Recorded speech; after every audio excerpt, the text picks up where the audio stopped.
নমস্কাৰ মই ৰুবি স্বাগত জনাইছো মোৰ চেনেললৈ আশা কৰো আপোনালোক সকলো ভালেই আছে আজিৰ ভিডিঅ'টোত মই আপোনালোকক ডালিয়া ফুলৰ গুটি কেনেদৰে নেক্সট সিজনৰ কাৰণে আমি ৰাখিব পাৰো তাক দেখাম লগতে গুটিৰ উপৰিও আৰু ইয়াক কি ধৰণে আমি নেক্সট সিজনৰ কাৰণে বচাই ৰাখিব পাৰো তাৰ ওপৰতো কম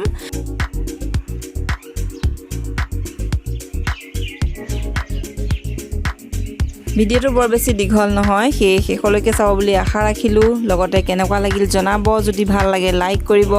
আৰু প্ৰথমবাৰৰ বাবে যদি মোৰ ভিডিঅ' চাইছে বা এতিয়ালৈকে মোৰ চেনেলটো সাবস্ক্ৰাইব কৰা নাই তেন্তে সাবস্ক্ৰাইব কৰিব বুলিও আশা ৰাখিলো লগতে মোৰ ইনষ্টাগ্ৰামৰ ইউজাৰ আইডিটো হৈছে rubimahanta.31 আপোনালোকে মোক ইনষ্টাগ্ৰামতো ফলো কৰিব পাৰে আৰু কিবা কোৱাৰিজ থাকিলে তাতো মোক কমেন্ট কৰি সুধিব পাৰিব এতিয়া ডালিয়া ফুলৰ যদি গুটি ৰাখিব বিচাৰে তেন্তে ফুলবিলাক মৰহি যোৱাৰ পিছত গছতে ভালদৰে শুকাবলৈ দিব লাগে আৰু প্ৰথম যিখিনি ফুল ফুলে সেই ফুলখিনি গুটি ৰাখিবৰ বাবে বেছি ভাল সেই ফুলবিলাক পিঞ্চিং কৰি আঁতৰাই দিব নালাগে ফুলি শেষ হোৱাৰ পিছত ইয়াক গছতে ভালদৰে শুকাবলৈ দিব লাগে গছৰ পৰা চিঙি অনাৰ পিছত এই ডালিয়া ফুলৰ গুটিখিনি আকৌ এদিন বা দুদিন ভালদৰে ৰ'দত শুকুৱাই ল'ব এতিয়া ইয়াৰ গুটিবিলাক এনেদৰে বাছি ল'ব এইটো এটা ইয়াৰ গুটি এয়া এতিয়া প্ৰথমে মই ইয়াৰ গুটিখিনি বাছি লওঁ তাৰ পিছত মই আপোনালোকক দেখাম কিমান গুটি পাওঁ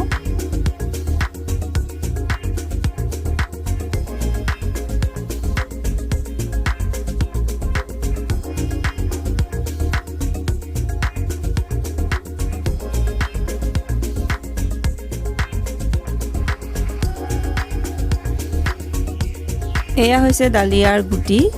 এতিয়া ইয়াক কাগজ এখনেৰে বান্ধি এয়াৰটাইট কন্টেইনাৰ এটাৰ ভিতৰত ভৰাই ফ্ৰিজত ৰাখি দিব লাগে আৰু অক্টোবৰ বা নৱেম্বৰ মাহত ইয়াক ফ্ৰিজৰ পৰা উলিয়াই খিচি দিব পাৰিব যেতিয়া অলপ ঠাণ্ডা আহে তেতিয়া খিচিব লাগে কিয়নো ই ঠাণ্ডা দিনৰ ফুল গতিকে ঠাণ্ডা পালেহে গুটিবিলাক ভালদৰে গজিব আৰু মাটিখিনি সদায় কোমল হ'ব লাগে অলপ মাটিৰ লগত বালি বা কোকোপিট মিলাই ইয়াক খিচি দিলেই হ'ল ডালিয়া ফুলৰ গুটি ৰখাৰ উপৰিও ইয়াৰ এই আগবিলাকো আমি নেক্সট সিজনৰ কাৰণে বচাই ৰাখিব পাৰো ফুলি শেষ হোৱাৰ পিছত ফুলবিলাক যেতিয়া মৰহি যায় তেতিয়া সেই ফুলবোৰ কাটি অতৰাই দিব লাগে তেতিয়া তলৰ পৰা এনেকুৱা নতুন আগ ওলাই আৰু এই আগবিলাক আমি নেক্সট সিজনৰ কাৰণে বচাই ৰাখিব পাৰিম ফুলি শেষ হোৱাৰ পিছত এই গছবোৰ ডাইৰেক্ট ৰ'দ নপৰা আৰু বৰষুণ নপৰা ঠাইত ধুনীয়াকৈ ৰাখি দিব লাগে আৰু বাৰিষা সময় যেতিয়া হ'ব তেতিয়া ইয়াৰ আগবোৰ কাটি বালিত ৰুই দিলে হয় আৰু সেই কাটিং বিলাকৰ পৰা যেতিয়া আকৌ নতুনকৈ আগ ওলাব সেই আগবিলাকো আমি বালিত ৰুই দিলে আকৌ নতুন কাটিং প্ৰস্তুত হৈ যায় আৰু এনেদৰে আমি ইয়াক নেক্সট সিজনৰ কাৰণে বচাই ৰাখিব পাৰো দুমাহ মানৰ আগত মোৰ এই আগটো ভাঙি গৈছিল আৰু মই ইয়াক এনেদৰে বালিতে ৰুই থৈছিলো আৰু এয়া চাওক এতিয়া এজোপা গছ হৈ আছে আৰু এটো কলি আহি ফুলিবলৈও ললে সিজন শেষ হ'ল কাৰণে মই এতিয়া আৰু তাক টাবত নুৰুলো এনেদৰে ৰাখি দিলো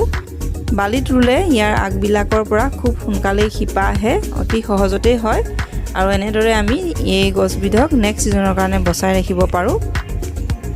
গুটি আৰু আগ ৰখাৰ উপৰিও ডালিয়া ফুলক আমি আৰু এক ধৰণৰে নেক্সট সিজনৰ কাৰণে বচাই ৰাখিব পাৰো আৰু সেইটো হৈছে ইয়াৰ আলুবিলাক সংৰক্ষণ কৰি ৰখাটো এইটো হৈছে ইয়াৰ আলু অলপ ওলাই আছে এই আলুবিলাক গছজোপা মৰি যোৱাৰ পিছত খান্দি উলিয়াই ভালদৰে ধুই এদিন ৰ'দত শুকুৱাই অলপ ফাংগিসাইড লগাই ল'ব পাৰে যদি আছে আৰু নাথাকিলে নলগালেও হয় তাক শুকুৱাই লৈ কাগজেৰে মেৰিয়াই শুকান জেগাত থৈ দিব লাগে নাইবা তাক বালিত ৰুই ৰ'দ আৰু বৰষুণ নপৰা ঠাইত ধুনীয়াকৈ থৈ দিব লাগে আৰু জুলাই লাষ্ট বা আগষ্ট মাহত সেই আলুটো বালিৰ পৰা উলিয়াই মাটিত ৰুব লাগে আৰু তাৰ পৰা যিবিলাক নতুন আগ ওলাব সেই আগবিলাকৰ কাটিং ৰুলে ফুলবিলাক ডাঙৰ হয় আজিলৈ ইমানেই আশা কৰো ভিডিঅ'টো আপোনালোকৰ ভাল লাগিল ভিডিঅ'টো চোৱাৰ বাবে ধন্যবাদ জনালো